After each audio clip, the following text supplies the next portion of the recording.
Hey everyone, and welcome to the show. I'm James, that's Katie, and of course, that makes this episode 33 of Circles and Squares.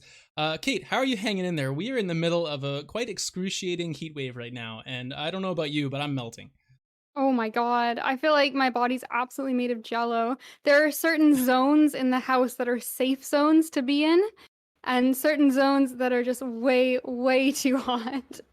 100% agree, man. And like this, it feels like right now, like this is like the trip I took to Vegas or to like what I would imagine something like Yeah, Arizona would be like. But right now, like we, at least where we are in Vancouver, don't have like a lot of centralized air conditioning in places. And man, it's yes. just, yeah. It's like 40 to 40 today, which is not something we ever reach. So this is terrifying and unprecedented times for us. I know. I actually had the thought the other day. I was sitting down to play PlayStation, and I was like, man, at what temperature is it not safe to turn on my PS5 right now? Like, just in case it Oh my overheats or some god. random stuff. We were in the car yesterday driving downtown, and we had like the phone on with Google Maps, and the phone actually popped up and was like, heat warning, please like turn down the screen brightness or do something. And I've never once seen a cell phone pop up with like a heat warning when you're doing like nothing.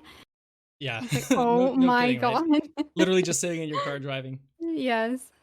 Well, we'll do our best to survive, I guess. That's all we can really do. But we are still here to perform an excellent podcast for everyone out there today. Somehow, some way, we're going to sit in our rooms and hunker down with the microphones for a good hour and a bit, and hopefully not pass out. Yeah, so without further ado, I guess we'll move into the show for today. I want to shout out our last episode, Wednesday last week. June 16th. June 16th, yeah, we had our crossover episode with our friends at Loud Thumbs recapping all the good stuff announced at E3 this year. So if you're interested on our thoughts on E3 or want to check out our awesome friends over at Loud Thumbs, give that episode a look, and all their links are in the description of that as well. But for today, Kate, we're going to be talking, of course, about the games we've been playing over the last couple of weeks, which includes I beat Ratchet & Clank Rift Apart, so can't wait to talk about that. Of course, after that, we'll get into a very quick news segment, and then for the last part of the show today, we are going to revisit our hopefully not completely crap E3 predictions from a couple episodes ago. They are completely crap, apparently. Spoilers, they are. I looked over mine before the show, and man, I'm not looking good in terms of scoring points. But nope. We do it for fun anyway, so it'll be good to go and recap those. And of course, finish the show with a listener mail question.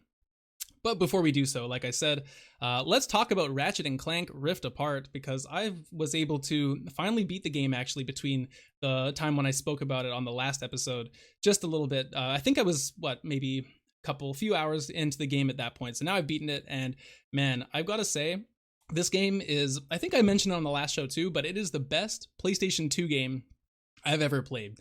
It is so old school in all the right ways.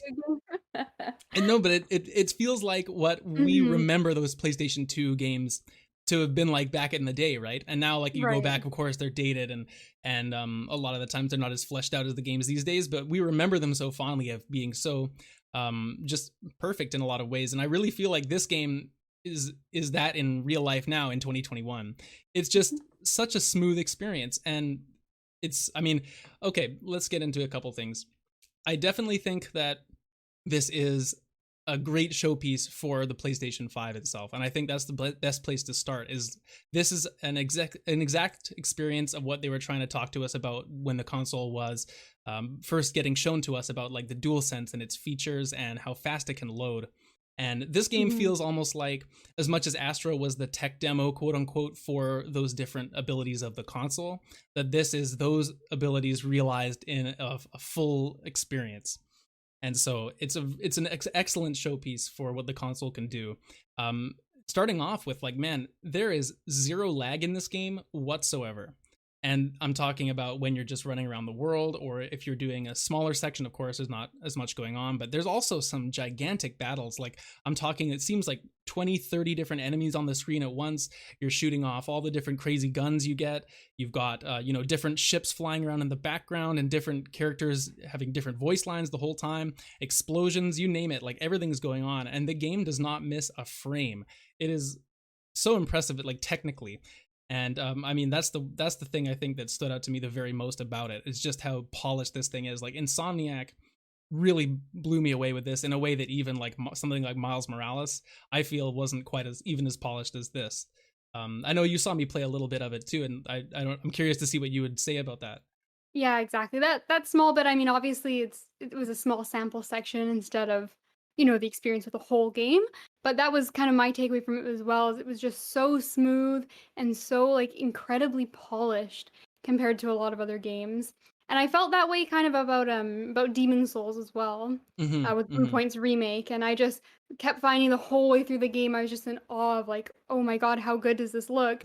But at the same time, they were like buttering up and making an old game beautiful again. So it's a little bit of a different process than totally creating something from scratch, as well as like Ratchet has seemed very ambitious with the things like the portals and just the amount of stuff, like you said, on the screen at any given time.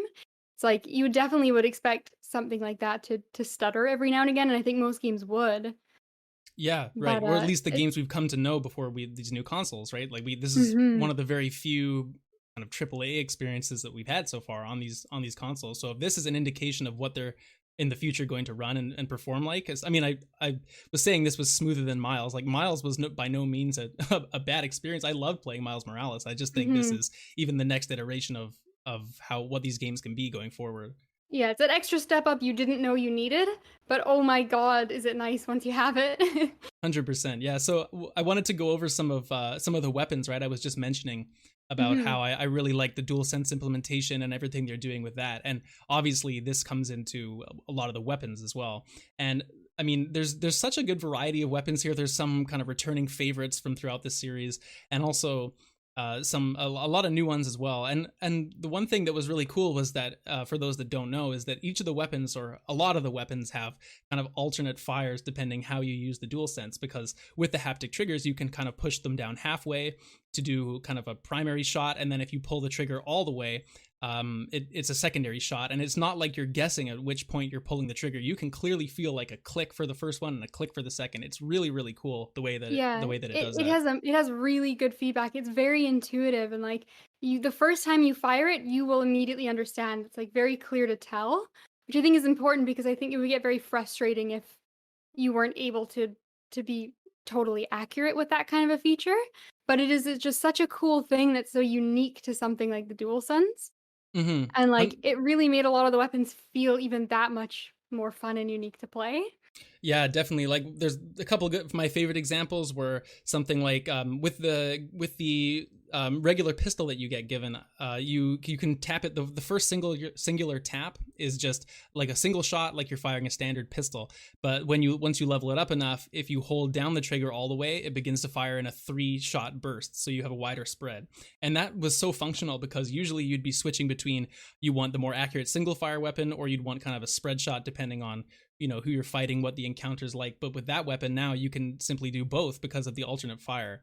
And the same is true of a lot of other ones. There's one which I really liked that was like a minigun essentially, and because a lot of time those kind of weapons, they need to spin up for a second before they start shooting, you can actually hold the trigger halfway for the Gatling gun to continue to spin while you're not firing it, so it stays ready to shoot at any time.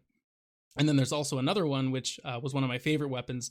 It's called the Executor, I believe, one of the shotguns in any way. And Mhm. it has 4 barrels on it.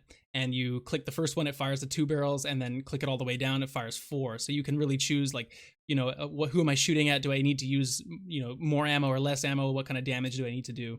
And so it's just like little extra customization like that I think is very very cool, and something very unique to this Ratchet and Clank in specific compared to the other ones.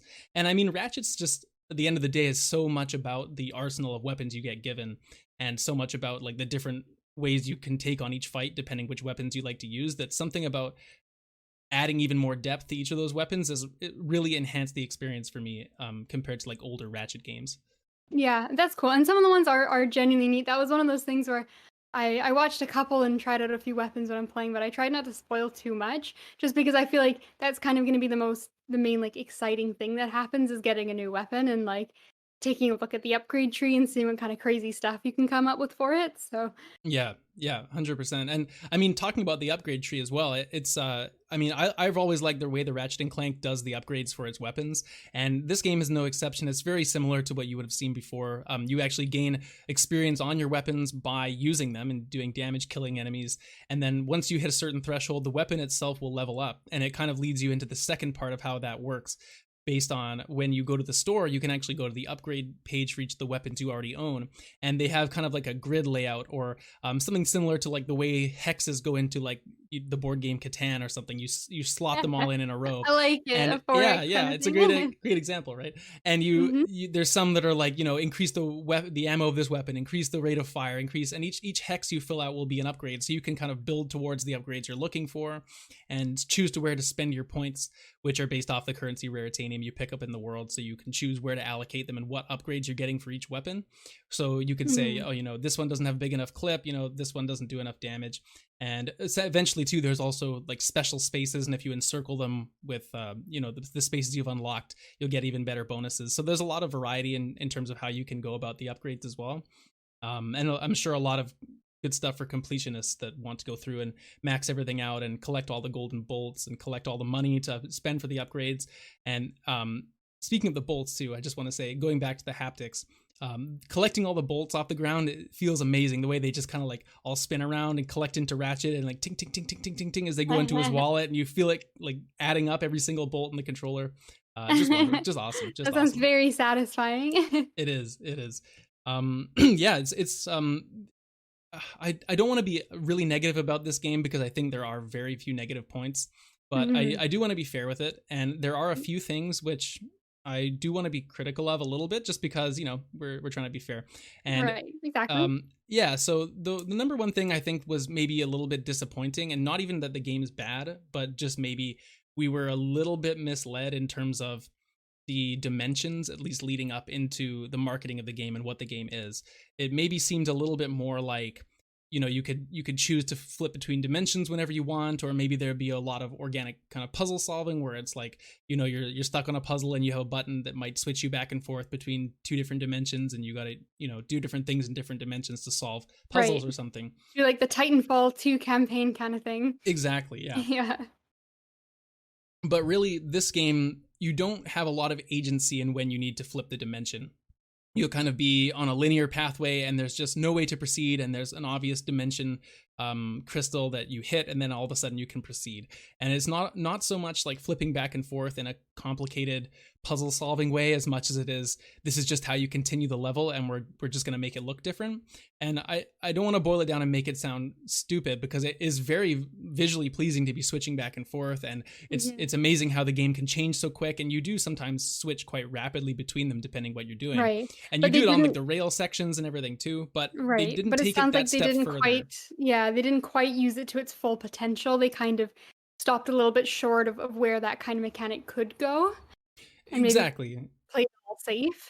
Exactly, yeah. And you can also grapple around through different portals in combat as well. So there's kind of the two versions of switching. I think I touched on it just a little bit last time, but there's the one where you hit the crystal and you, like, the dimension completely shifts and you're in a different location. And then there's also little rifts that kind of open up around some of the bigger combat areas, and you can essentially just zip right to those locations. And it's kind of your version of like a tether or a grapple hook or something to move around a bigger area quicker. And it looks visually very, very cool. And I really like that mechanic. At the end of the day, I think they could have just maybe taken it a little bit further in terms of like, you know, these enemies here are getting an advantage on me because of the environment. So I'm going to shift this whole environment. We're in a different dimension, and now these guys are screwed because we're fighting in this new place. And, you know, for whatever reason, I just kind of had an impression that maybe we'd get to do a little bit more of that kind of thing. And so a little bit of a disappointment, but also just because something's not in the game, like they didn't necessarily promise something then take it away. It may have just been like, you know, some people's expectations or something. So, but I would have liked to see a bit more depth around that. And I think that's kind of where I'm coming to as far as saying like, this feels like the best PS2 game I've ever played, because it's insanely polished. It runs better than this is probably the smoothest running video game I've ever played in my life, honestly, like considering how much that's going on in the game. You know, there's nothing. That's a big claim. No, but it's like, It's true, yeah. At least a game of this scale, right? Like you're never going to have Right. hiccups or like, you know, issues running some more simple games or certain other ones. But for games that are trying to do this much on screen at the same time and you know, make it look like literally better than a lot of Pixar movies and you're playing it, like I really don't think you'd find too many games that would just run better than this one in terms of action games. But it also, I feel like it just could have been taken a little bit of a step further, and instead of doing that, it more or less refined exactly what makes the best about all of Ratchet and Clank as a series and add it all to the same game. And so I'm really I love this game. It's the best Ratchet and Clank game that I've played, almost all of them at this point, and this is definitely the best one. But I'm excited to see where they take it for hypothetically the one that comes after this one, just because I think it could be taken to that next level to really put it in that upper echelon of Sony's library, because I still don't think it's as good or as revolutionary as like The Last of Us 2, or even like, I mean, Tsushima's really good. This depending what kind of game you want, I guess you could argue, but I mean, God of War I'd still put above this, right? Like there's still games that I think this is not as ambitious as. Yeah, they're working on, they're a bit stronger on other aspects or other levels, whereas this one is the technical down pat, and it's one of those, it's a joy to play, but yeah, it doesn't maybe quite hit as hard, or it's not going to be quite as maybe memorable in a few years once other games can kind of emulate this sort of look.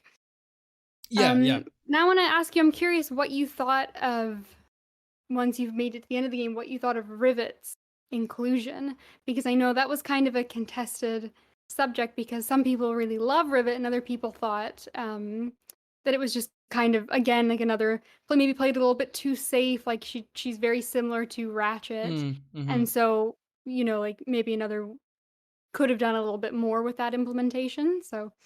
No, I really like Rivet, and I think that one of the things I haven't touched on yet about this game that's, you know, that I was just saying how it's not an improvement, like, overall, like, in extreme leaps and bounds over other games. I think that the story actually is the place where it improves a lot, and I mean, Ratchet and Clank, it's a mascot platformer, right? It's never really been known for story. You're never going to go into it expecting the best story in the world or some in-depth narrative with, like, crazy character development.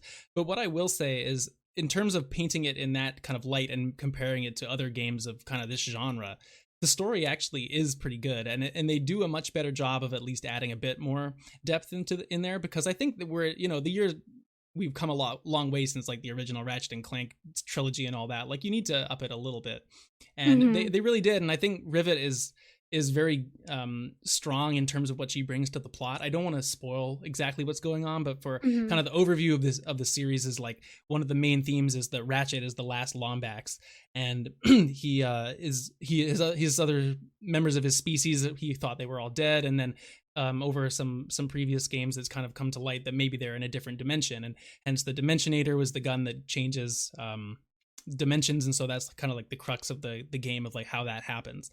And so Rivet being in existence and kind of meeting up with Ratchet and kind of the things that go on with that add a lot, not only to Rivet as a character, but also to the lore we know around Ratchet for so long is also now being shown of like, hold on a second, there is another Lombax, and kind of just like the plot points that she herself as a plot device even brings along is pretty cool. And they also do a lot of cool stuff, like Rivet's dimension is one that's where Rivet is kind of like the Ratchet of her dimension, right? Right. And so the other recurring characters like Captain Quark and Rusty Pete, I think his name is, like another character, Skid McMarks, who's another character from the series' longtime kind of stable of different characters they have. And Rivet's dimension, each of them has kind of an alter ego who's that dimension's version of that character. And That's so awesome. kind of seeing the way that they twist these character archetypes that are all really goofy and kind of caricatures of different traits are kind of twisted into different ways that they use in Rivet's dimension is very entertaining, and waiting to see, I wonder what, you know, Captain Quark is going to be like in this other dimension. And then it takes a while and you finally meet him, and it's just hilarious kind of how that character came into existence somewhere else. Right. That's always such a fun thing. I know that's like, at this point it's like, it's kind of tropey or whatever, but like I think it's always such a fun thing to explore, and like they always make like the most fun episodes of a show, or like little like side missions in a game or something. It's always fun. Yeah, so I mean, I really enjoyed that overall, and I think that the story definitely isn't laughably terrible or anything. It does have a couple heartfelt moments and some development on the scale that you would expect from a Ratchet and Clank game. I think the villains are actually done particularly well, and that's all I'll say about the villains because, spoiler free. But yeah, I think she was good. I like Rivet. I think she's an interesting character. I like the way that they explained why she exists, and they're not just like, here, all of a sudden there's another female longbacks because, to contradict whatever has been told in the story so far. Like, they explain where she comes from, who she is. She's got a good backstory. She's a funny character. She's a lot different personality wise than Ratchet. And they introduce a few other kind of new key story characters as well, which are similar yet different to other well-known characters. Hint, hint, Clank. That's all I'll say. But he's the other one in the title. Exactly. Story's good though. Yeah, Rivet's cool. There's just a couple other things I wanted to mention in terms of things, different gameplay mechanics. So obviously the main game is done.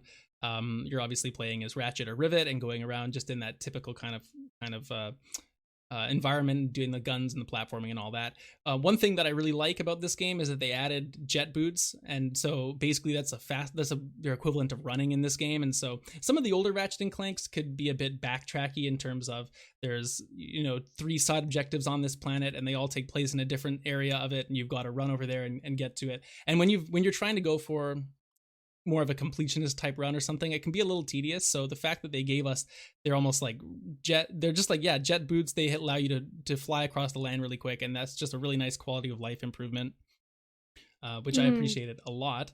And the other part I wanted to bring up quick was just that there's always kind of like some side mechanic with Clank where you do, some kind of puzzle where one game you were leading the Zoni onto those different platforms. I think I told you about that. Yes. On the old one.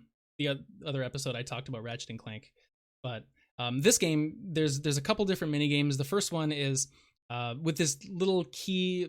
Her name is Glitch, and she's like on a USB card, and she's essentially a virus buster for when Ratchet runs into a console that is corrupted by this virus. And she has this little story she goes through, and essentially this is like you're a first person control on this little drone, and you're crawling around on these I guess they're supposed to be circuit boards inside a computer and shooting viruses and breaking the little spawn points they come out of until you've done it all, and then you've completed the level. And those are really interesting. Is that the one where you're that little spider? Yes, yeah. The spider thing. Yeah, I played one of those with you. It was really cool. You like climb up walls and stuff, and the perspective like turns around as you're going like upside down and stuff, and it's like kind of disorienting, but also like really interesting to see the world kind of like topsy-turvy itself over.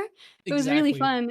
Yeah, they are fun. I found that I enjoyed the first 2 or 3 of them, and then by the last couple I was finding myself getting a little bit disoriented, to be honest, because yeah, like you said, you're climbing up on the walls, around the roof, through some cones, or around like cylinders to change the angle you're looking at. And it's kind of, it gets to a point where everything sort of looks the same, and there's also no map at all during that section. So if you're looking for the last couple guys you got to go kill, it could be a little bit confusing and disorienting, but overall a lot of fun.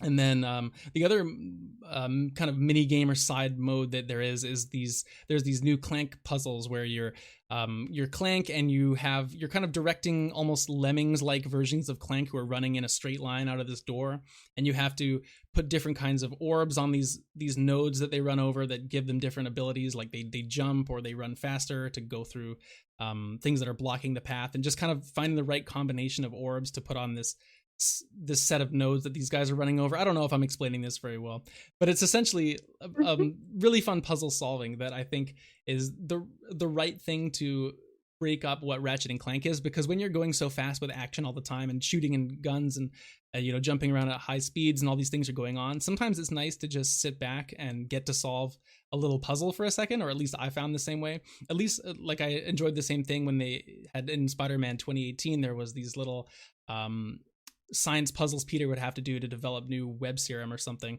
And as much as I think a lot of people didn't like those sections and they felt like they were kind of a waste of time, I appreciate the change up of pacing, especially since you also have the option just to skip these if you want, and you can just go into the options, skip this, and you don't get punished at all. You just get led on to the next part of the game if you'd rather just not do it. So for those that don't want that, it's not mandatory, which is really nice, but I enjoy the challenge, and these little type of puzzles at least I find pretty fun. So nice to see Yeah. them continue doing I that. I always thought that's one of the strength of those kind of like, I don't know, like it's hard to almost like nail down the genre, but those old like Ratchet and Clank and like It's like the Spyro and mascot like platformers. those kind of like, yeah, those platformer games. I always thought one of the nice strengths of them is they're oftentimes getting you to do little like mini games or something different. Like this level you're riding, like a different animal, or like this level like there's a new little like game you have to play to progress. And like I just think it's nice every now and again to just get something kind of new, and it may be silly and exciting for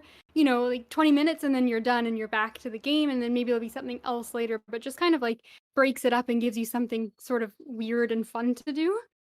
Yeah, definitely. um And none of them outstay their welcome either, which is nice. And I mean, if you really wanted to, you could solve them in probably 3 seconds with a guide because, if you're just trying to get through for the experience. So, yeah, mhm. just a nice little change of pace. But in summary, uh, you know, anyone who's interested in Ratchet and Clank should absolutely buy it.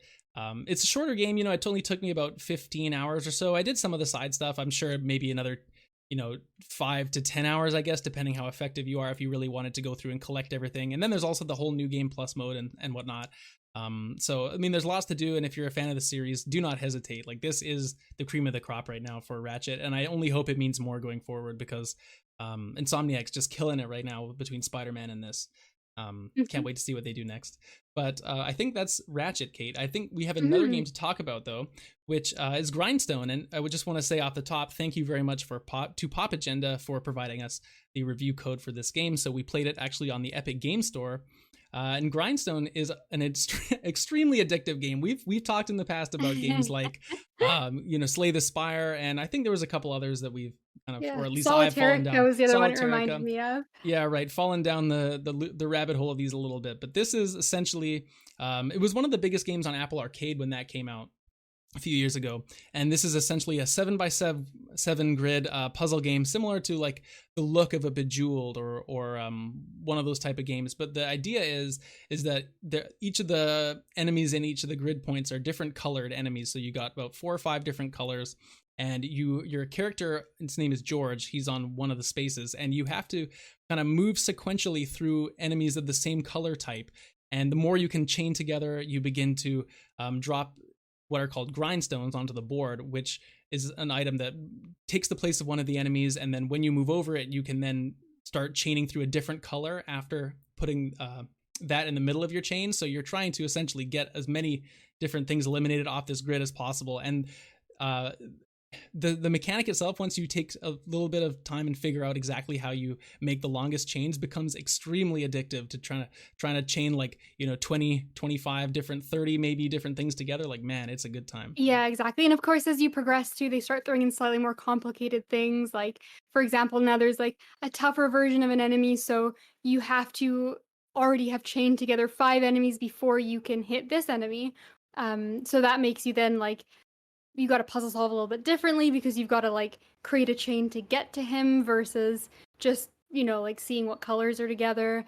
And then they get different enemies that will attack you back, so you can't end your turn beside them. And it just keeps like every couple matches or every couple levels that you play introduces some kind of like different mechanic or little twist in some way. So there's always like, ooh, a little cookie crumb, like that was interesting, I wonder what the next level will have. And so Mm-hmm. like it's one of those games you sit down for 20 minutes and then you can end up playing for like for 2 hours, and it's definitely got that addictive just one more level quality to it. Yeah, definitely. And I think that's one of the things that is this game's biggest strength, is that it is level based. And so, you have your pathway you're walking along kind of on the world map or whatever you want to call it. And you'll see this huge list of levels coming up. And then eventually there's something at the top. And once you get past that, there's another set of levels that pops up. And I think that's such a good thing for this type of game, because if it was simply just kind of an arcade mode and it was just stay alive as long as you can, get the highest score, I don't think I would be as inclined to keep playing as I could. But the fact that it's somewhat handcrafted levels, I'm sure the enemies spawn in at random, but certain levels there's a rock in place here, so you can't stand in this location, or different obstacles that you can kind of break through if you want to, but they're initially blocking your way. It just makes it feel like you're making progress, right, when you're going level through level and collecting all the different collectibles too. Like, different enemies will drop different things, or you can break open chests and get different resources, and then you have kind of a home base where you can start building different armors or weapons, like a shield that can block one of those damage points, or different potions that'll restore your health. There's just a little bit of that extra flair to it beyond just the classic arcade type of puzzle. Yeah, exactly. And I want to say too, the trappings are really nice. Like it's sort of set up in sort of like a Nordic kind of like Viking town, I guess. And your guy is the like over the top, exaggerated big muscle guy. And when he goes through a chain of enemies, he like hits them all with it, he cuts through them with his sword. And it's very well done visually as well. And it's in that kind of like silly, goofy, over the top a little bit. But I think that adds a little bit to it. It's very pleasant to watch him sort of cut his way through the enemies, and it's got just that little bit of character as well that I think kind of just enhances it a more than just being like a kind of simple puzzle game. Yeah, definitely. Even the characterization, like you said, I know you usually have, I think, 3 hearts where if you can get hit 3 times before you lose your run. And when you get down to that last heart, your character, he starts to look a bit worried and have some beads of sweat or something coming off his face.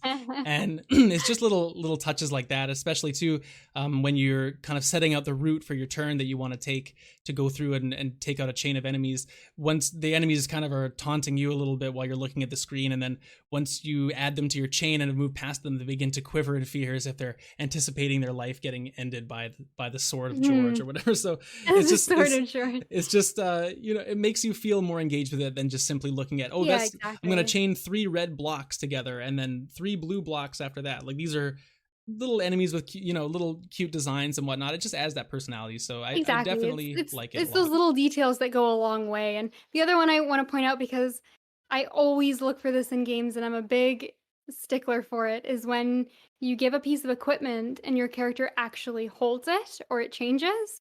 So like for example, the shield we mentioned, when you select you're going to use the shield for this turn, he actually does pick up his shield and like hold it out. And that's always one of those things, and I don't know what it is. It's just a small little detail. It never ruins a game if it doesn't have it, but it's always something that I feel like adds that little bit of like X factor for me, is when you give a character in any kind of RPG or any game equipment, like a new sword or new armor or something, and they actually like physically do change their appearance and they have it on. I'm a big fan of that, so it's got to have points. That's an instant extra one point overall in the review score. 100%. I will always look for it every time. Yeah, speaking of the shield, in my notes, I just have shield very helpful written down, and it is. Shield is very helpful. I think it's the first equipment you get, and like it does not lose its spot in your arsenal. No, it does not. Unless you get a better shield later on, of course. Of course. But yeah. Anyway, I would totally recommend Grindstone to anyone who is interested in this kind of puzzle stuff. Especially, I would say, if you want to buy it on mobile, it's probably perfect there, just with the setup. And I would imagine the touchscreen is much better than playing with the mouse like I've been doing. So I mean, I would definitely recommend getting it on the computer or whatever too, if you're interested in it. But mobile, number one for sure. Yeah, I agree. I think it's the kind of game where it is perfect. You can have that level of attention where if you're on a commute or if you're sitting in a waiting room for 10 minutes, like it's that perfect kind of like, I can look at it and be distracted, but it's also one of the more fun and engaging games that fits within that style of play. So I would highly recommend, like, if I had a tablet, I think I would play a lot of this game. It's perfect while you're watching like a sports game or something, or if someone in your house is watching a movie and you don't necessarily want to pay full attention, but you want to sit and do something. Like, this is that game. Yes, this is that game, 100%. All right, well, we got one more game to talk about here for what we've been playing, which of course has been sitting on the back burner for us for like 5 or 6 episodes now, probably. Oh. We've been trying to find a time to talk about it, and finally it's time, Kate. We're going to discuss Unravel 2, which is a co-op platformer that we beat about 6 weeks ago together. And this one is that really cute EA published game, which is where you play as the Yarnies, and it's essentially a 2-person platformer, but the interesting wrinkle to it is that your characters are tied together. So for example, while we're going through a puzzle, if I go underneath a platform but Kate was to go over top, we would eventually get stuck because the string connecting us is on the other end. So it was very fun to go through this together and solve some of these puzzles are more challenging than others, but I definitely had a really good time, and some of these puzzles definitely caught us for a while, I would say. Caught us, yes, we caught ourselves on them. This was really good. I think it started out pretty simple, and I think which was important because it's kind of tough to get a feel for the game, just in terms of being very aware with, where you're both positioned in relation to each other with the string, um, just even to avoid obstacles. But then it actually becomes your biggest tool as you go on, because you can use that string to leverage each other. So if one person can get up somewhere, the other person can kind of use that string as a rope. Or if you kind of position yourselves in a certain way, you can kind of like use that rope to swing a little bit further than you would have been able to go before. So Mm-hmm. what almost kind of starts out as something that's limiting to the two players ends up becoming your strongest tool to solve all of the puzzles later on in the game. So Exactly, right. it's a really smart design because it works on in both of those ways simultaneously. And there's been so many times where we're like, okay, we'll get to a puzzle and like we know one of us has to get up there because like that's clearly where we want to swing, but how do we get up there while keeping our string in the right spot so that it will be available to swing after? It really does make you think. I think especially near the end, there were definitely some puzzles where we just hadn't had to sit for a little bit and figure them out. But I think most of them, if not all of them, had satisfying solutions once we did finally get there. Yeah, I think so too. And it was fun because when you're sitting there looking at the puzzle, it's one of those things, it's couch co-op, right? So you're talking about it. Mhm. Okay, well, maybe if you go up there and then I rappel up your rope and jump over here, maybe I can reach this, and just trying to trial and error it a few times, or making sure we do things in the right order. And the thing I like about this game's puzzles a lot are some of them legitimately are puzzles. Like you're in a stationary kind of room and everything, you got a few switches to pull and you got to get up somewhere and we got to figure it out together. And I like that a lot. And what I also like about it is there's also sections which are more action focused, like we're getting chased by a certain enemy, or there's some kind of time limit because the building we're in is on fire, or there's some reason to why we need to move, or maybe we're there's some flowing water and we're platforming over top of that, and we both have to execute on this platforming challenge, because if one of us falls, the other person's going to get dragged down. And so you both have to hit this kind of gauntlet of different platforming challenges and reflex based challenges at the same time. And so pulling that off together, once you do it, especially when you're able to do it on the first try, you feel like, hell yeah, like we were able to accomplish that. It's a good time. It is immensely satisfying, and it's such like a team building, like bonding thing too, because like once one person messes it up, you're done for. And like there was I remember distinctly a few sections where it's like one person would get it and be like, oh shit, sorry I fell, and then we'd go again, but we'd swap and the other person would fall. And so like Yeah. I guess it's challenging in that sense, because you can't just have one person nail it. Like a lot of puzzle games, one person figures it out and you're good to go. And the platforming can be quite tricky, I think, as well. Like a lot of it is like very much manipulating your weight and making sure that you like swing in the right with enough speed and with enough height a lot of the time. Mm-hmm. And so that can be a little bit finicky. Sometimes it really feels like you just launch yourself into oblivion, and other times you don't go anywhere near as far as you think you will. Yeah, I think that's my one biggest complaint about the game, would be that something about the platforming, it feels good a lot of the time, but then sometimes I just felt like, why did I jump so far when I did that? Or how did I lose all my momentum there? Forgive me, speech. It's hard to say that. My momentum. My momentum. How did I lose Sometimes my momentum there? Like it was just a little bit inconsistent sometimes, and you almost learn to work with it. But in a vacuum, just like evaluating what this felt like compared to other platformers, like Celeste, whatever you want to bring in there, like I felt like this was just a little floatier than I maybe would have liked, but it kind of adds to the world and the fact that you are Yarn, so maybe it's somewhat justified. Yes, and I think that's the thing, is I think 9 times out of 10 it does what you want, and you get like a pretty intuitive feel for it. But every now and again there is that 10th time where you just fling and you have no idea why you did that. Your partner looks at you like, what are you playing at? And you have nothing you can say to them. You're just like, I don't know, I'm a ball of yarn and I'm drowning now. Like, please, I'm sorry. Yeah, I wouldn't be that upset though, because it's like, the same thing just happened to me like 2 minutes before, so it's a understandable thing. But the other thing that was kind of weird about this game, in my opinion too, is that as you go, which is, well, it's a bonus and a curse, I guess you want to say. As you go, you unlock more customization options for your character, so you can put on a different head, or you can change the color of the yarn that your character is made of. And it's cool because you're attached at the middle, so if I'm blue and you're red, the yarn kind of meets in the middle and you can see these two colors, and you can create some nice combinations. But I found that a lot of the time most of the colors were pretty hard to see against some of the backgrounds. Specifically, there's some that are kind of darker or take place kind of at night. And a lot of the time, some of those darker colors were just like, man, I don't know if, like, this is a really tough platforming sequence we're on. I don't know if I really want to be, dark blue right now. It was just a little bit, they could have done well to contrast a little bit of the colors. I mean, I guess that's maybe why you can pick different colors at any time. But it's just kind of like, I wish I could just pick the color I want more than having to worry about, can I see this character? Exactly. And on the flip side, sometimes you'd be in an outdoor level, be very bright and sunny. And we're like, well, I just can't be yellow, or like there's grass. So God forbid you're the green yarn. Like that's not going to happen.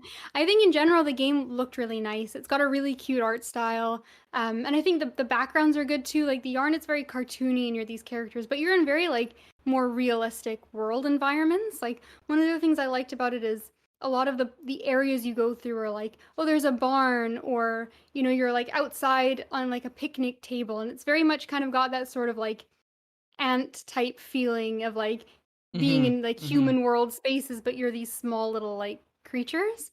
And those were really nice spaces, and I think they did a good job of still making it look very visually appealing, but also like giving a nice subtle distinction between what's in the foreground that you as the yarn interact with versus what's in the background.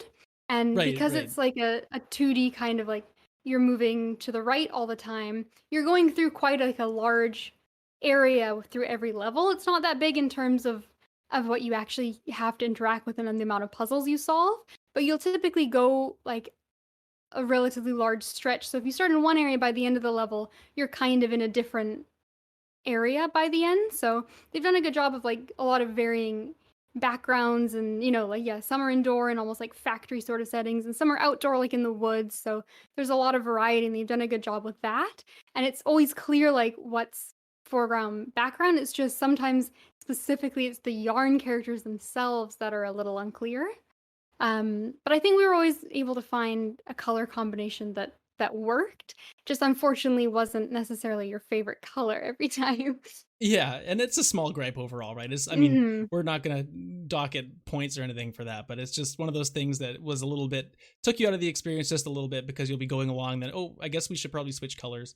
And, just one of those little things. But I mean, there's a lot here too. We haven't even talked about the challenge rooms, or there's different kind of expert challenges that you can go into. We completed just a couple of them, I think, throughout the time we spent with the game. But overall, a lot of those seemed really, really hard. Like you'd have to really put some time into figuring out and executing those. Yeah, I would see it taking quite a while unless you were some kind of adept person. But Unravel god. I mean, we were pretty good, but I mean, a lot of those I think would have taken us a good, half an hour, 45 minutes, an hour to finish, sitting there and trying over and over again. Yeah, easily. A lot of trial and error, especially on some of the ones we did, which was the one that stands out to me was we did one that was more of a platforming thing, and you're kind of almost like sliding down these buildings, and you got to be like doing very precise jumps. The thing is, it's going so fast that you almost need to play it a few times and like memorize when the jumps are each time, because otherwise to do it flawlessly the first time would need like insane reaction speed and probably a decent amount of luck. Well, also the fact that you compound, like we both have to execute this, so the fact that that's on top of it is pretty much like a instant fail the first time you do it, for sure. But yeah, overall I would highly recommend this game. It's funny because we've played like Operation Tango, and we were here in a lot of those two-player was like Crash Bash. But we played a lot of those games, and I think it comes down to we reiterate the same thing. I love this genre of multiplayer game where the core mechanic and the gameplay is tied directly to being two people, and that you really need each other, and it's the quintessential. There's no one player mode where, I guess there is technically, you just play as both sides. But I think like, the design philosophy of this game is like, it's two people and you need to do it together. And I think that's great. I just want to see as many of these games as possible. Yeah, me too. We should definitely play the first Unravel, actually. Actually, no, that one was only single player, I think. That one was single player. So yeah, I think it's probably still a satisfying puzzle game, because I think just the yarn is so creative of an idea. But I think this game really excels at just how clever it is at using co-op as a core feature. Yeah, 100%. Anyway, yeah, pick it up, and I'm sure we'll talk about some more co-op stuff on the show soon. We're always apparently playing tons of co-op stuff now, so we will be back with another edition of co-op games. But that is all we have been playing for now. So we will take a quick break, and then we'll be right back to discuss the news. So don't go anywhere. We'll see you in a second.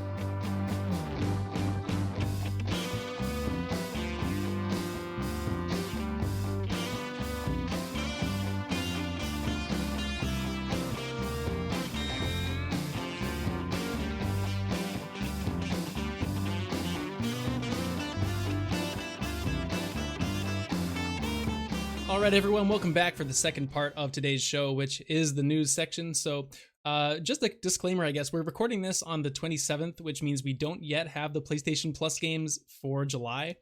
So we'll just pick those games next week, and I mean, we'll start playing them before then too. So we will be doing PS Plus. We just don't have the news on what those games are yet. So our first news story is actually going to be some interesting news again out of Insomniac after just talking about Ratchet in the first part of the show. But this is that Insomniac is hiring for a multiplayer systems designer, which is very interesting news because Insomniac, of course, known for lots of great single-player games, but I don't think they've made anything notable in the multiplayer realm for quite a while, if ever. I don't know if we should have probably looked that up. But either way, I mean, like Spider-Man, Ratchet, yeah, Spider-Man, Ratchet have been the last big things, and those are obviously single player experiences. So even like Sunset Overdrive, again, another single player game. So yeah, what do you think of this news, Kate? It's an interesting turn for a studio like Insomniac. It is, but you know what I almost could see happening is I could see Rift Apart maybe getting some kind of multiplayer. And I think that would be really cool because of how the all like the different guns and how that could be a really interesting thing to do. And like, you know, I mean, obviously it's a different studio, but like Ghost of Tsushima dropped that like amazing multiplayer just kind of out of the blue. And, you know, like a lot of games have kind of done that recently and just been like, hey, here's a, you know, an add-on, or even if it's a DLC, like I think that could end up being really cool in terms of a player versus player thing, or even just like a two-player kind of like multiplayer co-op mode to fight some bosses or some, you know, big waves of enemies or something. Yeah, that would be cool. And it would work as well with Ratchet and Rivet. Maybe it could be a co-op thing or a PvP with the two different characters going against each other or something. Yeah, I mean, I can see it. Definitely. So yeah, it might just end up being something totally new, which is also exciting. But I think of the games that they've made recently, Ratchet and Clank would work well with a sort of multiplayer kind of edition. Yeah, interesting. You know, I'm just reading through the article here from IGN, and it's saying they're asking for someone with a multiplayer component with experience with multiplayer narratives. So that makes me think, you know, if it's going to be anything with some type of narrative, would it be maybe something to do with Spider-Man? Because we all know that there's Miles Morales is part of this universe now, and you never know kind of if there's ever the potential for a Spider-Man Spider-Verse type of game. So it would be kind of interesting to see what if they could do a co-op Spider-Man type thing with a bit more of a story focus, but make it co-op. Yeah, that'd be cool. And you could be like multiple Spider-Men. Yeah, the Spider Squad. Yeah, the Spider Squad.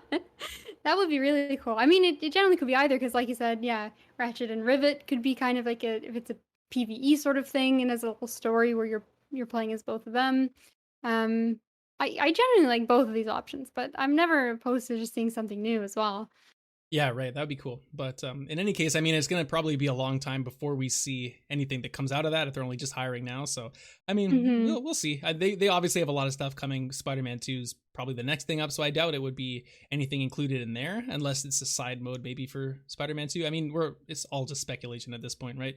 But yeah, interesting news. And speaking of speculation, there is another news story on Push Square, which is that Ghost of Tsushima standalone expansion apparently is going to get announced the next PlayStation event, which, I mean, we'll find out when that is when we find out. But interestingly enough, another great game we both absolutely loved and have played quite a bit of at this point is Ghost of Tsushima. And so Uncharted Lost Legacy, Spider-Man Miles Morales-esque smaller game, something, you know, in that Tsushima universe would be incredible, and I would have no doubt I would buy that right away. Yeah, I think that's a fantastic idea. I just think that's such a nice world to be in, and any more content is totally welcome. And I like the idea of something, you know, I really like those Miles Morales, Lost Legacy, those kind of like smaller games, and it's nice to have that kind of AAA experience, but just in a little bit of like, it's a little bit cheaper, it's a little bit shorter. They can maybe be a little bit more focused on the story instead of having to build out this big world. So I like those kind of compromise games. They fit into your schedule a little bit nicer. They really do, And yeah. yeah, I think Ghost of Tsushima is like the perfect game to have something added on like this. Definitely, yeah. And I mean, this is Sucker Punch, of course, and they've done some of these, pseudo sequel expansions before. Like Infamous 2 had Festival of Blood, and then Infamous Second Son, I think, also got First Light, right? Which was another one of those. And so, I mean, this would definitely be within the realm of what Sucker Punch kind of does. And so it makes just a lot of sense because, I mean, they've developed all these mechanics around the wind and the different, ways you get around Tsushima and the different types of encounters and missions there are and wildlife. And so doing something very similar, but just on a smaller scale map. I think they said Ghost of Ikishima would be this game's setting. So it's another island, I guess, in the same area of Japan. But it would just be interesting to see, why not? If you already developed this great system the game works within and combat and the mechanics work well enough, why not just get a little bit more out of that before working on a full-blown sequel? Exactly, everybody wins, and there's probably always when you make games, there's stuff that has to get cut or ideas that don't get to be explored, and so this is a great way to kind of revisit some things that you'd thought about but just weren't feasible to put in the main game. And that could include even too, like even like if it's another playable character, right? Like Ghost of Tsushima has a really wide and varied cast, and like I'm more than happy to keep playing as Jin, but there's a lot of other interesting stories to be told there. Yeah, well, that's one of the main things of the game is like storytelling. So yeah, lots of tales in that game, that's for sure. Of course, this is all a rumor right now, so there's really not a lot of confirmation. It's one of those leakers on Reset Era or something that kind of leaked all of this, so we'll see if it comes to be true or not. Hopefully we get a state of play soon to kind of supplement the missing state of play around E3, so that would be nice if this showed up there for sure. Yeah, I think that's the news section though for today, Kate, so why don't we take one more quick break before we come back to take a big gulp and go over our terrible E3 predictions, hopefully with a few laughs at least as well. So don't go anywhere, guys. We'll see you in just a sec.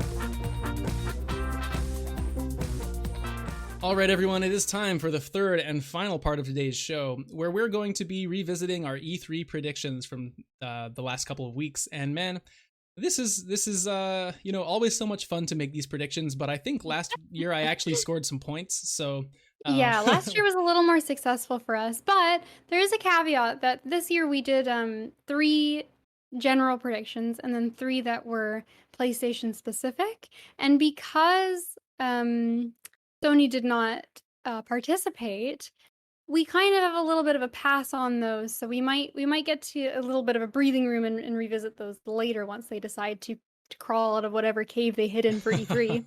Yeah, I think the way we'll handle those will just be that our PlayStation predictions are held over until whenever they do the next state of play, and we will judge our predictions based on what is shown in the next state of play.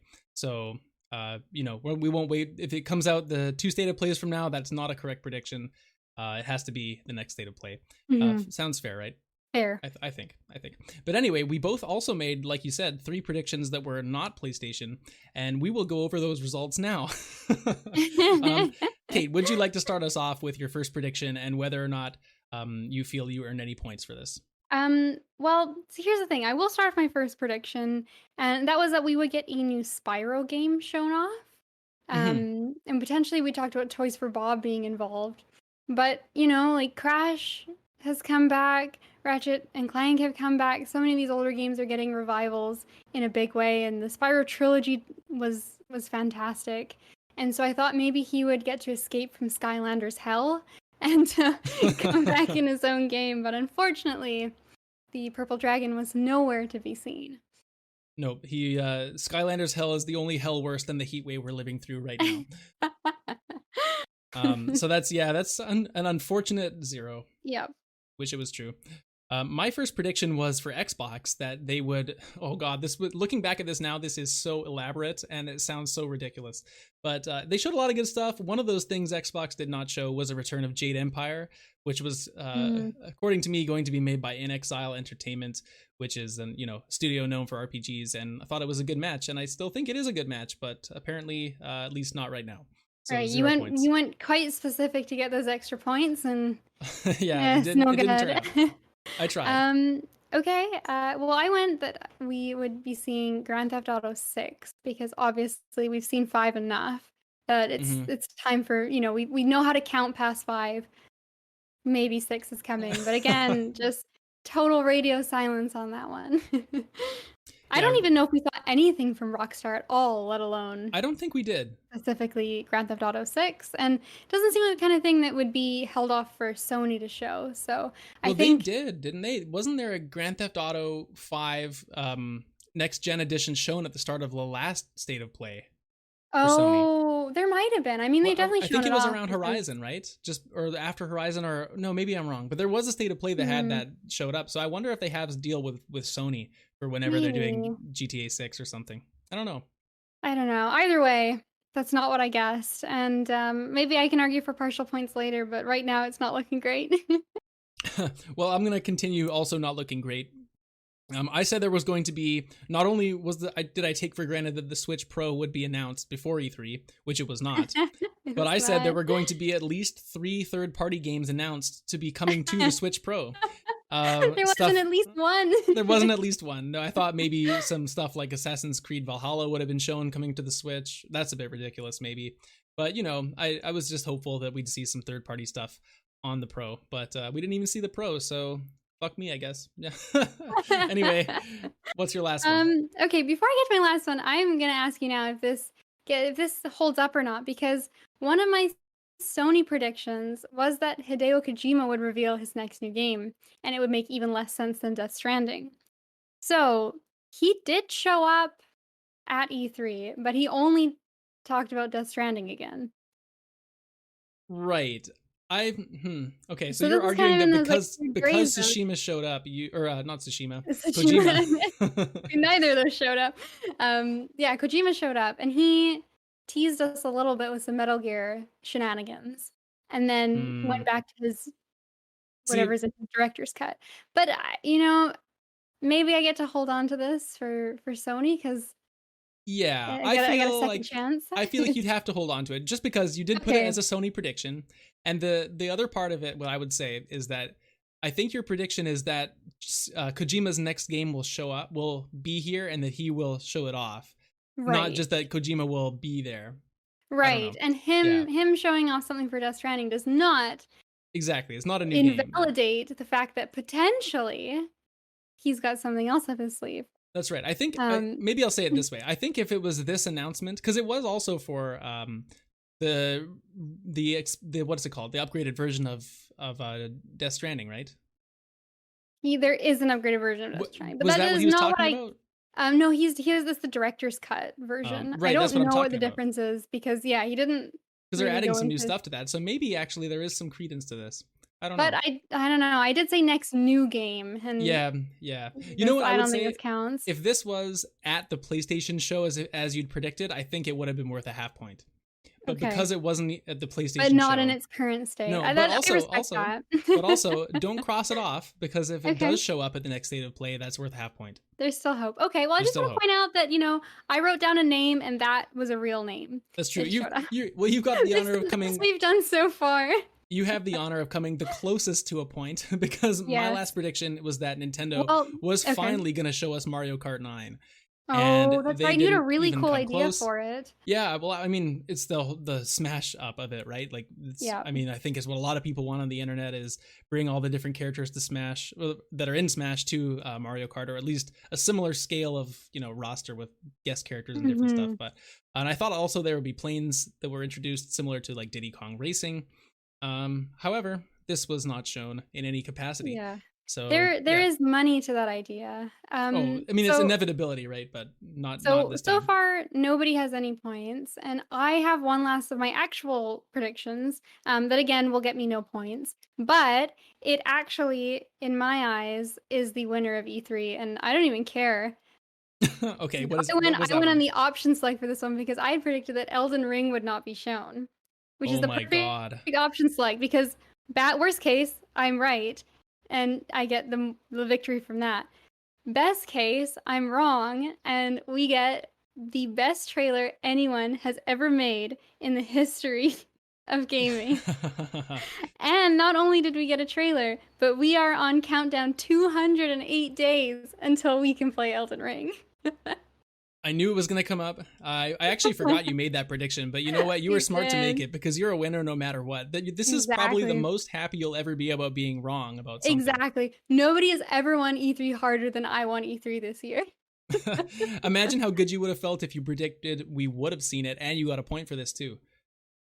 I know, but done it. that kind of confidence is exactly the kind of attitude that makes a game not get shown. Yeah, and then you get depressed afterwards. Exactly. It's better to go in low and be pleasantly surprised. 100% agree. Yeah, so I mean, we'll give you the moral victory out of these set of predictions, but I think you can say whatever you want. I feel like a winner. Exactly. Yeah. Well, maybe we will have a real winner. When Sony does an event. I guess what we'll do then is next time there's a state of play, if it's really far off from our next scheduled show, we'll probably just do a bonus episode on that, and then we can do our predictions at the same time or something like that. Them. We'll figure it out. We'll let you know. Stay tuned to the Twitter at CNSPod. We'll let you know what we're doing around that. But for now, Kate, I think it's time to close out the show as we usually do with a listener mail question. Yeah, and we really appreciate Mike has asked us a question I actually really enjoyed thinking about. What boss in any game has given you the hardest challenge? And alternatively, have there been any bosses that the gaming community has labeled hard that you didn't have trouble with? Right, yeah, thank you for your question, Mike. And if you want to be cool like Mike, let me just say you can send us your own listener mail question to circlesandsquarespod@gmail.com, or you can just send us a tweet, like I said before, at CNSPod. Ask us whatever question you want. We'll answer it on the show, just like this one. And I don't know about you, Kate, but I found this question to be pretty difficult to think of an answer for. And yeah, it took me like probably one of the longest times of consideration before I found an answer to listener mail like that we've had. That either means you're really good at games or really bad at games, depending on what part you struggled with. See, the reason I struggled, I think, was because just looking at the games that I've played, over the past, I have a list I've kept over the past, I think 6 years almost, but I just don't play a lot of games that are typically considered to be difficult.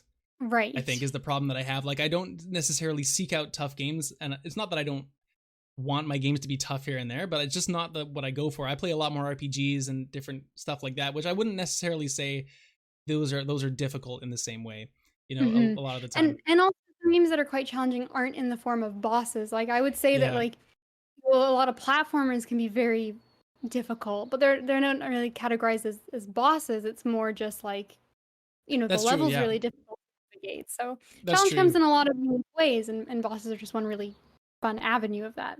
See, you've made me feel even better about myself. You're right, because I've played some really difficult platformers like Celeste, VVVVV, all those kind of things, exactly. Shovel Knight, all that. But yeah, bosses specifically, I don't know. Anyway, my answer, I'll stop stalling, is the boss that I found the easiest that people seem to consider tough is actually the final boss of the original Shovel Knight game, which is the Enchantress. And so specifically, there's a bit of a caveat is that, so with Shovel Knight, you go through, you can play 4 different characters essentially, and they all have different campaigns. It's loosely based all off the same original Shovel Knight campaign, but they're different enough to be differentiated essentially, rather than just different modes of the same thing. So specifically, the Enchantress, people seem to say on the internet that it's very difficult to beat her when you're playing as Spectre Knight, which is one of the guys you unlocked. Or you get in the different modes you can play. And so just his skill set is kind of based more on really close combat, and he can kind of chain hits together with this sickle that he has as his weapon.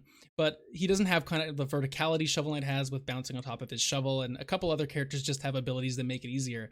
And this boss is one of those that she's kind of flying around the stage and dive bombing you and then shooting different projectiles you have to dodge, and then she also tears up parts of the floor, but because your mobility is not quite as good and you have to rely on this grapple thing, and it just becomes quite hectic, I guess, based on what people have said. And I personally didn't find it to be that tough that I can remember when I was playing that. And so I was actually a bit surprised to see this boss show up on, I was looking up tough bosses list to try and jog my memory of what to bring up here. And, from what I saw, that it seemed like people remember this being much harder than I thought. So that's got to be my answer, I think. I was trying to jog, think of a Bloodborne boss that I had relative ease taking down. And, I didn't struggle with some of them, but I wouldn't say I had an easy time. And so, yeah, I kind of took it a different way. And this is probably the one I would say.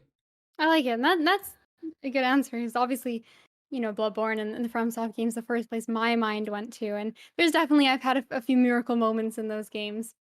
And I'm perfect, or not perfect, but one tried a few of them, and that feels amazing. But honestly, something like Shovel Knight, like those platformers to me are harder than a lot of the Souls games. It just depends what you're used to playing, right? Yeah, exactly. So you taking on those that final boss is genuinely like a big achievement. Well, thank you. But I went with what I've been playing recently. I beat Sekiro and talked to death about it on the show, and so I went kind of there's two bosses in that game that people tend to argue about who is the toughest one, and that is the final boss, who I won't reveal who he is because that might be a spoiler. And also there is another optional boss right near the end of the game called the Demon of Hatred. And it sounds like a Yu-Gi-Oh card. It really does. But some people really hate that guy. They're both of those fights, they're quite different, but they're both kind of longevity fights in the sense of one just has a massive health bar and has a lot of moves that you just have to avoid, and it's kind of tests your patience. And the other one just has quite a few phases all strung together, so people tend to find those quite challenging.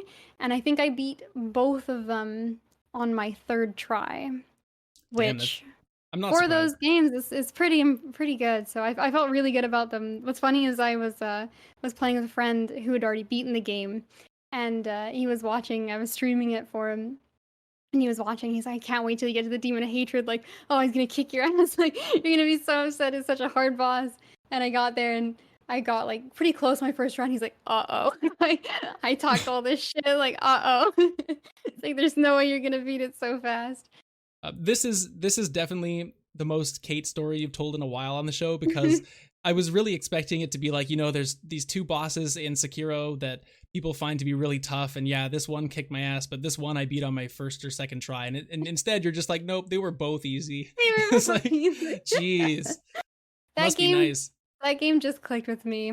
You know what it was? Is every game up until that, I made Sekiro and all the other games, and then Sekiro's like, here, the whole game is centered around you being Sekiro. I'm like, oh, perfect. This is exactly what I've been training for. Yeah. Not to get too far off track because it's a whole can of worms, but I remember you had come to play a little bit of Ratchet on my PS5.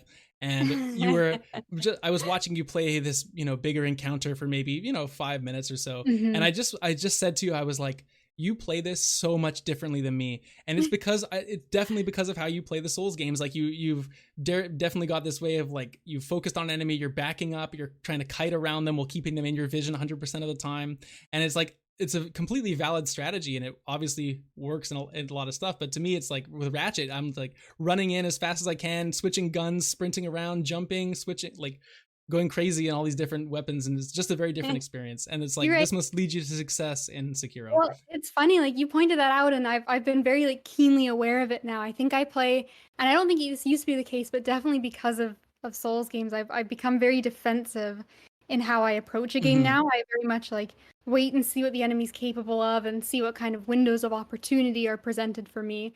And sometimes that ends up being, really, really worthwhile playstyle. And other times, especially in a game like Ratchet, you're much more beneficial to go in and be quite aggressive.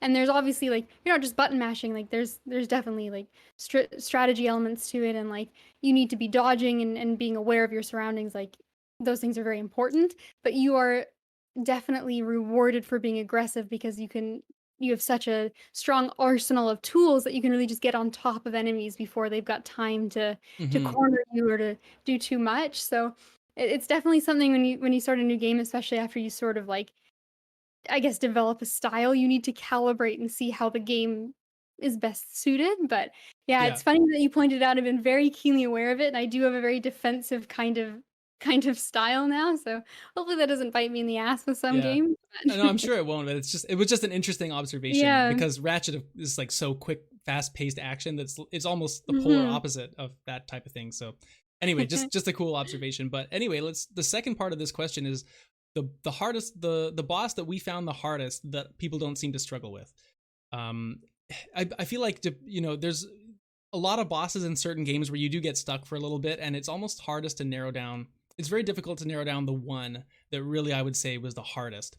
And so I'm gonna just think of the one that was in the most recent memory, which is Abzu in Final Fantasy VII Remake. And this is Mhm. I mentioned when I was doing my review of that on one of our early shows that I actually turned the game down to easy at certain points to get past it. And this was the guy that made me do that originally. And he was just a complete asshole. And I couldn't figure out how to beat him. He's this big guy, and you're kind of down in the sewer when you're fighting him. And he is making water come out of different pipes. And I found it just so difficult to not only recognize like where the water was coming, but when it was coming and where was the safe spot to stand. And then while also dealing with that, he's also kind of dive bombing you from the top ropes, as it were, and he is knocking down your partners. So he'll take down your healer, and then it's like you're trying to desperately pick this person up by having no healer alive. And I don't know, like something about this boss, I just couldn't click into exactly what the game was asking of me, and I couldn't beat it very easily. I'm sure I could have beaten it if I would have kept going, but honestly, that game was just so compelling pretty much all the way through that I just wanted to get past that boss, which I didn't find particularly fun, and move along. And so that's exactly what I did. But Abzu was a complete bastard for me, honestly. Like, I hated that guy. I don't think he's necessarily the hardest boss. Like, people I've talked to that have played the game didn't seem to have too much trouble with him, and I don't even think he's considered the hardest boss in this game, but I really struggled facing Abzu, so that's my answer. That's funny. And sometimes, like, especially with RPGs, like, you come into it and sometimes it's almost like your equipment or what you've built into, like, just really puts you at a disadvantage for certain fights. So I don't know if that was it. I think I just was bad. maybe you can claim a little bit on that, but yeah, who knows? I'll go with it who maybe, knows? but yeah. Okay, well, I'll give you. I've got two answers for mine. The first one's kind of more of just like a little joke at myself because in Bloodborne, there's one boss that's just considered by far the easiest boss of the whole game, and Ooh, like which one is that, by everybody the way? agrees. It's the Witches of Hemwick. Okay, yeah. No, It's the that's one. actually the one I beat on my first try. So you're Yes. right. Yeah, a lot of people do. It's those like old little crone ladies that are they're bent over and they kind of teleport around and they almost try to hide from you. And you've got to go and find them in the arena, and they summon these like shadow enemies that will try to fight you as you are hunting these witches. But they're not really very fast. They're really not a big threat. The witches themselves only I think have like one attack that's pretty slow as well. So most people they're almost half a puzzle boss, half a proper boss, and they're just sort of a joke within the community. And so I'd had an amazing miracle run up until there and had first tried a lot of bosses. And of course, I got to the Witches of Hemwick and they killed me. And so I think I got them my second try. It's not like I got super stuck, but I always get a kick out of those ones. Everyone's saying like, this is the one easy boss in the game. Like, they're so easy. If you die to the witches, you must suck. And it's like, oh, but I did. Oh no. So That's so yeah, surprising that happened to you. Like, yeah. specifically you. Yeah, I just whatever. In any of those in those games, you mess up once and you can get caught. But anyway, that's my humbling experience. But I think the actual boss that I want to go over is the first boss in Transistor. Okay, yeah. I believe it's Sybil. It's been quite a while since I played it, and you do this boss fight, and I don't think it's considered. You fight Sybil, I think, a few more times throughout the game, and it gets progressively more difficult as you go. But I don't think the first one's considered to be extremely difficult. But for some reason, like I just had a lot of trouble getting that combat to stick. With me, like it's a blend. It's a really interesting blend of action, and also you can kind of pause and do the tactical side of it.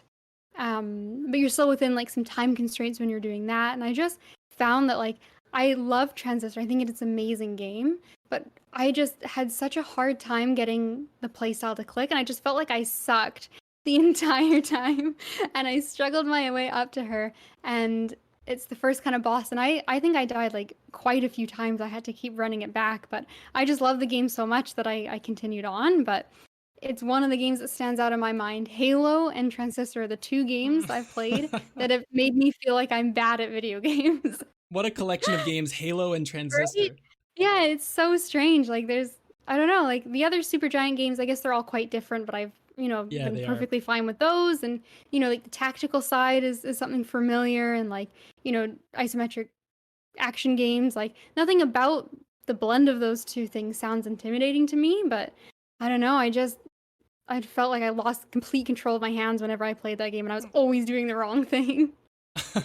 Oh man, well, that's a surprising one, but I can honestly see that game, like it did have some challenging moments. I remember a couple of fights gave me some trouble there too, but I don't remember that one. I mean, I played that game a long time ago. It might have been tough, but I don't necessarily remember any one being like a really, really tough thing. But there definitely were some challenges and some bosses that I had to do a few times.